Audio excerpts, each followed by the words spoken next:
Shannon Phillips, a former regional manager at Starbucks, has filed a lawsuit of racial discrimination claiming that she was fired after the highly publicized arrest of two black men just because she is white. Phillips says that she was a 13-year employee of Starbucks and a regional manager who oversees stores in southern New Jersey, Delaware, parts of Maryland, and the Philadelphia area when employees at a Philadelphia location called 911 to report the trespassing of two black men in April of 2018. Dr. Jordan, there are several layers to this story. This story went absolutely viral. Paint us the backstory on what happened here in Philadelphia. Well, it appeared as though these individuals came to Starbucks for a meeting when all of a sudden they were in Starbucks. They had not purchased anything yet, so let me just set that stage, because they were waiting to have a business meeting.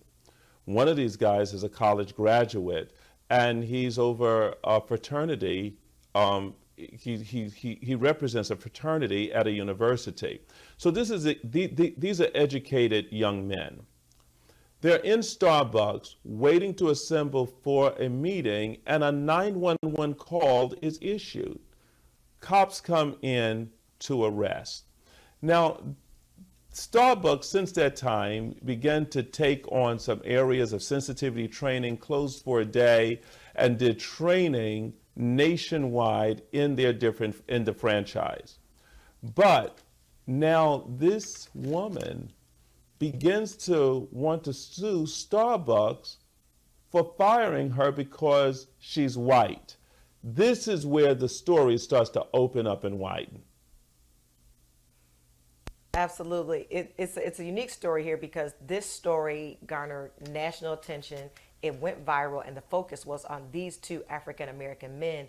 But now we're shifting to their regional manager, who is Caucasian. What's the basis of her lawsuit? Does she have anything to stand on here? Well, she said that they're firing her because she's white, but I think this woman has a case that is xenophobic. And when I looked at the word of xenophobic, the Greek word, it comes from xeno, which means stranger or foreigner, and phobia, which means fear, flight or flight. So when we begin to look at a xenophobic atmosphere, how do you manage an area that you don't know the customers of that area, or you're not clear about that region? So what we're seeing here is a person that evidently is not tuned into the black culture, the black community, or the customers that they're working with. And so when we begin to look here, I say, Shannon, drop the lawsuit and go for sensitivity training and begin to be inclusive of people and get set free from your own xenophobia. Dr. Jordan, you always never disappoint with giving us a unique spin on what's happening here. This is an interesting story. We will continue to keep you abreast of what's going on. As always, Dr. Jordan, awesome reporting. Thank you.